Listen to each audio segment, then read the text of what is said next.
Hey there, everybody. How's it going? Welcome back to another awesome episode of On the Throttle with Jacqui Van Ham.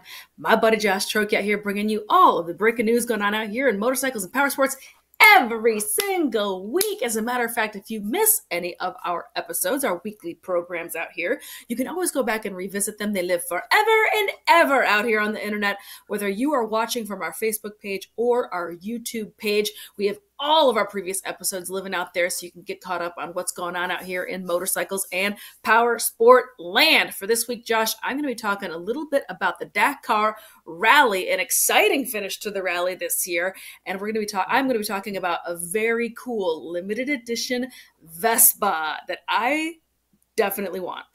Josh, what you got going on in your neck of the woods? We are going to be global travelers this month, or this week, whatever it is. I mean, it's post-COVID time, so a week is a year. We are going to Sweden first, and then we are going to go to New Mexico, and then Mexico. And it's two different articles in there. I will let you guys figure out what's what when we get to it. Well, I can't wait for this very international version of this week's program, yes. Josh. We're all going to have to wait for those stories and all of our stories after this word from our sponsor.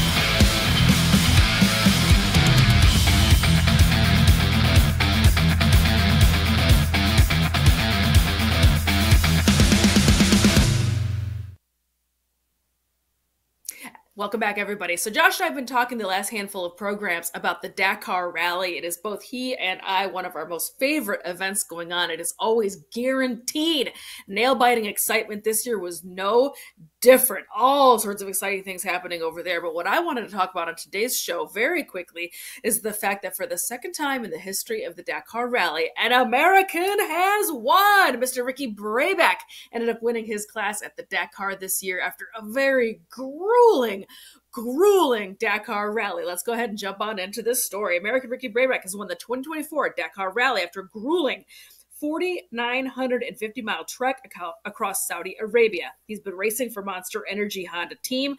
Brabec claimed his second victory at Dakar because he also won in 2020, this time completing it with a time of 51 hours, 30 minutes, and 8 seconds, plus a 1-minute penalty. Brabec's Honda teammate Adrian Van Beveren finished third, but even more impressive, actually, is a second-place finish for Mr. Ross Branch, who was riding the Hero Motorsports team aboard Hero Motorcycle. Branch's runner-up finish and 2-stage victories are a historic achievement for India's Hero Motorcorp. Also surprising is that KTM and its sister brands Husqvarna and Gas was completely shut out of the box. It was nowhere near the final podium for the first time since 2024 years, Josh. Even despite 3-stage victories for the Red Bull KTM Factory Racing's Kevin Benavides, who finished 4th overall just ahead of teammate Toby Price, KTM has been dominating Dakars during this entire millennium, winning every rally from 2001 to 2019. But the field was even ever since the legendary race moved from South America to Saudi Arabia in 2020. With his win, Brabec has now won the Saudi Arabia version twice and remains the only American, as I mentioned, to ever win the Dakar Rally. A quote from Ricky. This time was a little bit different, as I feel this one was more earned as it was a lot tougher. In 2020, we had a big gap from the get-go. Here, I think me and Ross spent 3 days with a couple of seconds difference. It was a tight race for all of us. I think between first and third, there are only 11 minutes or something, whatever Adrian got, but it's been a tight race, and 10 minutes is not a big gap here on the rally. There's more story and more details over at our parent company website, motorcyclepowersportsnews.com, so you can go check it out. We've got the entire press release over there. You can go see it. Brabec said also of his finish, it's a nice way to start the year with a victory. It wasn't easy, of course, as the course was really tough, and so was the competition. So that's what's going on over at the Dakar Rally. Josh, what you got to say about this year's very exciting Dakar? I mean, it was interesting to watch all the footage. And I mean, I enjoy the trucks, the cars, the whole 9 yards to see all that and all the different classes that they have. What I find still so interesting is the bikes are so unique from the fact that they send these guys out there with basically go a mile, turn left, go 2.3 miles, turn right. These guys have to navigate on their own. No GPS. I mean, nothing like that. They're not allowed any electronics like that. then when you look at what everyone else does, every other vehicle behind them has a navigator in it. They have someone in there specifically to read the road book, specifically to look at the maps, doing that job, let alone balancing a vehicle on two wheels. So what these guys do every year is absolutely astonishing. The fact that this now has these stars and stripes as another winner, awesome. Yeah, I know. I saw some amazing footage over the last handful of days also, just to kind of let you know, like, how, I don't know, how dangerous, to be honest, how dangerous the Dakar is. There was a really incredible footage where somebody was on a motorcycle. I apologize, I don't remember who it was. They had some sort of, the bike broke down or some sort of, they were okay. They were trying to push it and get out of the way, but there's so many other vehicles behind you that the next car that came up on them barely missed running him over, and then the co-pilot jumped out and helped push the bike out of the way, because right behind them was another handful of cars and trucks that were coming up on him, and everybody was going to get ran over if they didn't get out of the way. So it was like a real, pulled together teamwork type moment, as well as just like surviving the Dakar moment. It's always just incredibly exciting. And huge props to Mr. Ricky Bray Beck. He did get kind of a rocky start at first. I had my eyes on Skylar Howe. Skylar Howe ended up with a DNF for the Dakar, which is unfortunate. He is fine. The bike broke down. And then also Covey, Mason Klein over at Covey, I think also ended up with the DNF, if I remember that correctly. Exciting side note, the folks at Covey will be at this year's AIM Expo. I can't wait. And I'm hoping that they send Mason Klein over so we can get some photos with him. That would be super fun. Or maybe even an interview. Very cool. Anywho, Josh, what you got going on for your first story today?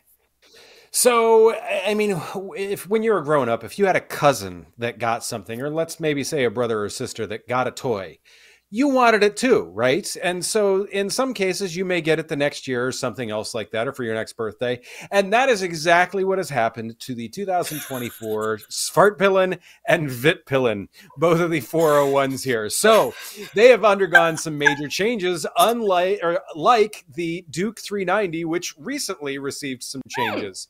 So for these to get these, yeah, makes sense.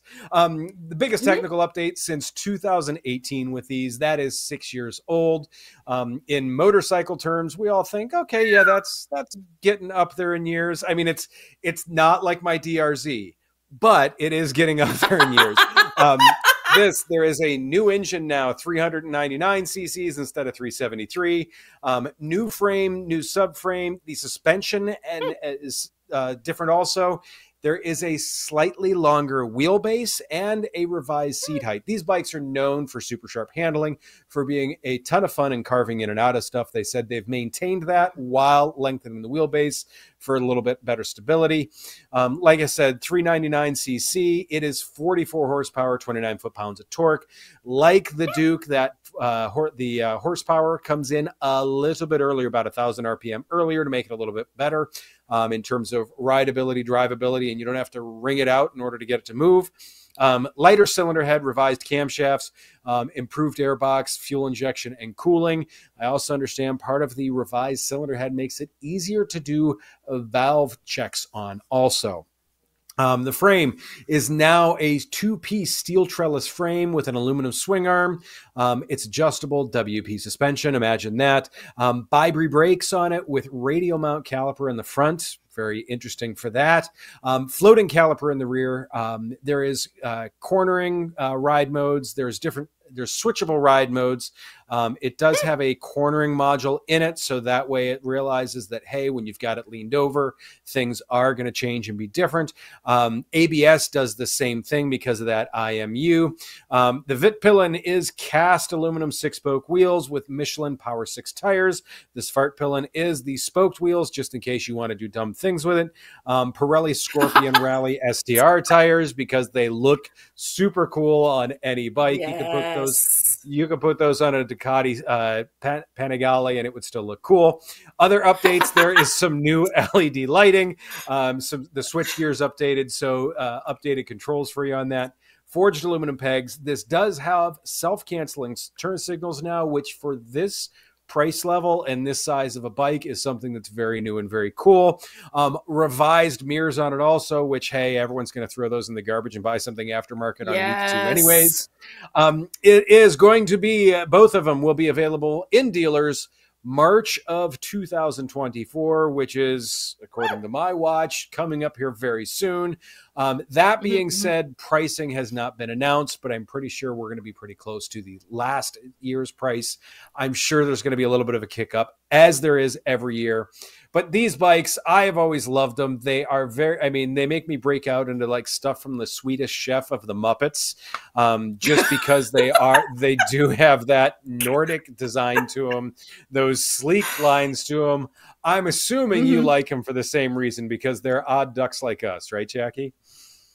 Absolutely. Yeah, they're little and they're odd and they're different, and I love it. I've always been a huge fan of these bikes. I think when they came out, this was just such an interesting, very different from anything else really on the marketplace. And honestly, it still rings true. This bike has been around for how many years now? And it still like looks just as fresh and modern as it did 5-6 years ago, whenever they first originally came out. So kudos to them. I don't know what their sales numbers look like. I hope they are huge. I hope they're selling through these things like gangbusters, because I think they're very fun.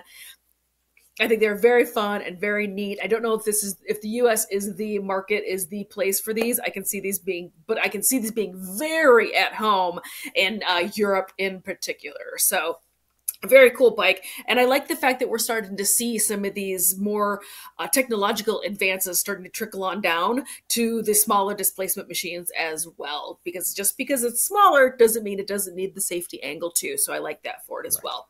Anywho, so my next story that I wanted to talk about today, I wanted to chat a little bit about a very cool new machine from the folks over at Vespa. But before we dive into it, I want to take a second and let you know that this week, another exciting episode of Two Wheels, Two Ways has dropped. It is living out there on the Facebooks and the YouTube, so make sure you click on over after this program, of course, and go check it out. We have had a heck of a good time showing these, letting people check these out. The feedback has been phenomenal. I mean, heck, who doesn't love a motorcycle road trip show? It was really, really fun, and absolutely my privilege to shoot with my buddy Patrick Roberts out here. This week's episode focuses a little bit more on Grand Canyon, Utah-y type feeling. So you're going to want to go check it out. It's really, really phenomenal. It's a great episode, if I do say so myself. And this whole thing, why does this even exist out here? Well, this was in partnership with our friends over at AIM Expo, a bit of a celebration talking about a road trip idea between Ohio, where Babcock's and Motorcycle Powersports News is, and Las Vegas, which is where AIM Expo is. So we decided to make a whole road trip out of it, as to kind of encourage folks to think about possibly putting some of these awesome destinations on their lists if they're making their way to AIM as well. If you have not booked your room, signed up, done all the things and all the stuff to get your buns on out to AIM Expo, you need to do that right this hot second. And by that, I mean after you finish watching this program, because it is February 6th, 7th, and 8th, and hotel rooms are going quick. And you need to sign up because the showroom floor looks absolutely packed. There is tons of OEMs, tons of products, lots of great stuff. So make sure you are making your way on out to AIM Expo. If you see me wandering around with camera crew, make sure you say, hey, I would love to see each and every one of you. I'm all about those hugs and high fives out here in our motorcycle family. Now, with that, let me go on ahead and jump on into my second story for today. Speaking of hugs and high fives to folks over at Vespa, because they have dropped an absolute another ringer of a motorcycle. These limited editions that Vespa's been putting out the last handful of years have just been so fun and different and cool. And if you've seen them at a trade show over in Europe, their booths are always just like weird and psychedelic, and I just love what they're getting up to. They're just getting into like this really like fun, funky kind of weird age, and I am totally here for it. Their limited edition they released a year or two ago, which was the Justin Bieber limited edition, sold through. Everybody loved it, turned out great, and I want to go ahead and chat about this because I love this scooter. This is going to be the Vespa 946 Dragon, celebrating the year of the dragon. Ancient tradition and modern mastery seamlessly merge in this limited edition Vespa 946 Dragon with an exclusive varsity jacket. That's right, you heard me right. It comes with a jacket to boot. Vespa ushers in a new era, debuting the exclusive limited edition Vespa 946 Dragon and matching varsity jacket in honor of the Year of the Dragon. Vespa will have a dedicated Lunar New Year celebration event in Hong Kong on January 24th. The Vespa 946 is reimagined in a golden hue for the exclusive Dragon Collector's Edition, embodying the fierce spirit of the scooter. Available in a limited run of 1,888 items, the model is emblazoned with a vibrant emerald green dragon motif that snakes around the livery. Handcrafted in Italy and leveraging cutting-edge technology, the bold design of the Vespa 946 Dragon marks a coming together of cultures, innovation, and sophistication, telegraphing a distinct sense of energy and power. To commemorate the launch and pay homage to the Lunar New Year, Vespa is also releasing its inaugural fashion item.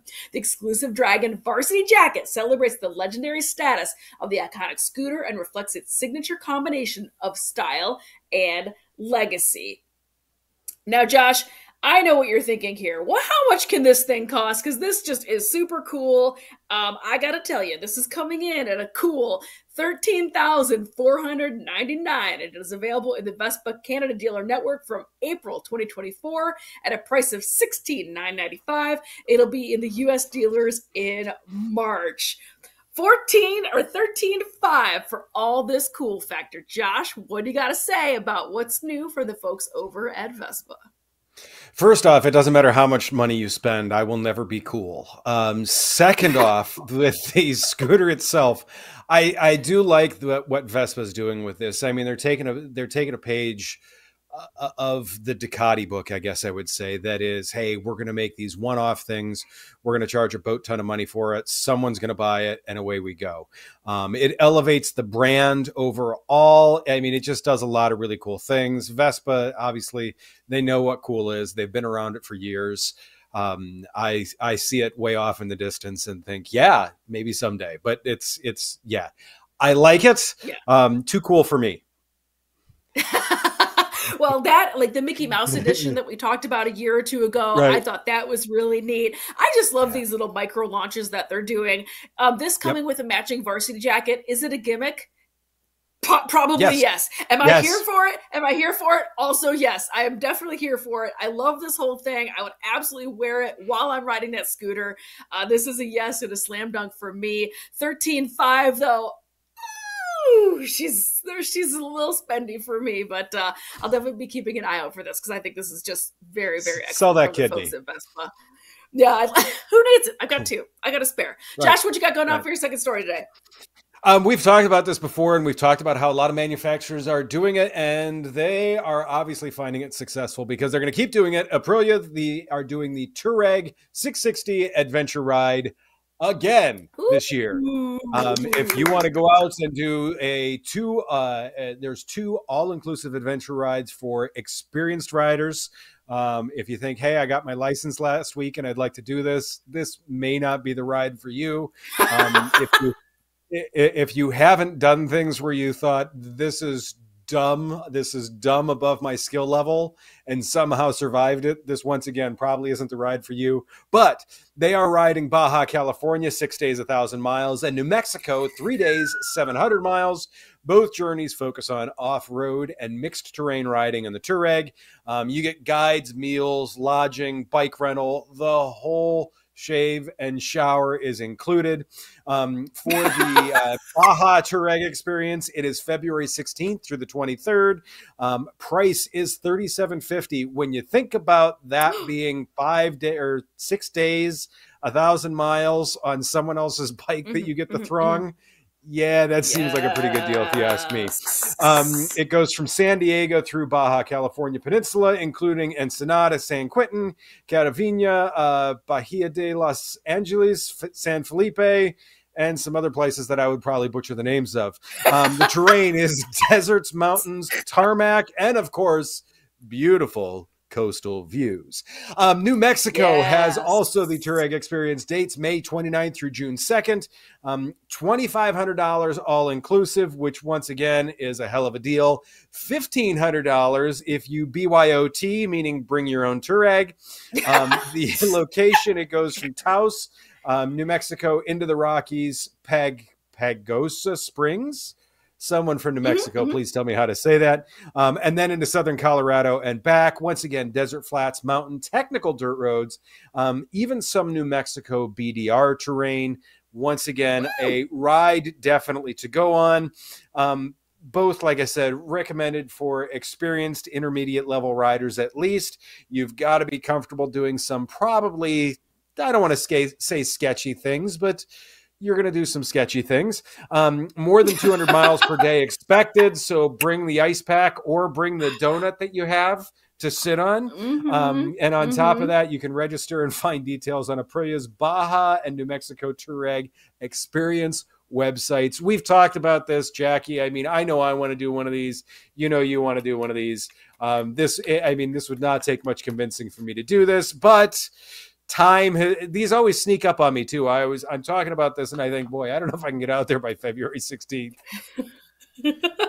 Yeah, I love these. And P.S., I love this bike. I love this livery. Yeah. I love this setup. This is just so beautiful, so cool looking. I would gag to do this, to do the Baja ride. I think that would be an absolute hoot. And what was it, $3,700? That is a steal to take this like curated situation where they handle everything for you. You know, they're carrying your stuff in the truck. They're lugging your luggage around. You know, all you're doing is riding from beautiful place to beautiful place, and they're arranging all the dinner stops and all the good stuff, and they're going to take a bunch of pictures of you doing it. I love this. Correct. It is such a clever marketing play, as well as just creating brand love and brand loyalty through experiences and this, you know, whole experiential marketing situation. I love it. I'm here for it. This is absolutely a yes for me. I love when companies do this, and I love that we can bring them to you here on the program so you can really quickly get those dollars together and get yourself on down to New Mexico or Baja and take advantage. Yeah, if I would have known about this any sooner, I would have maybe considered reaching out to them and putting this on the list for sure. Anyway, but that is going to be today's program. Thanks for another great show. Thanks for tuning in, everybody. Thanks for clicking, liking, and sharing all of these On the Throttle episodes. And make sure you also go click over and watch any of our back episodes of Two Wheels, Two Ways, as well as this week's brand spanking new episode. See you next week, everybody.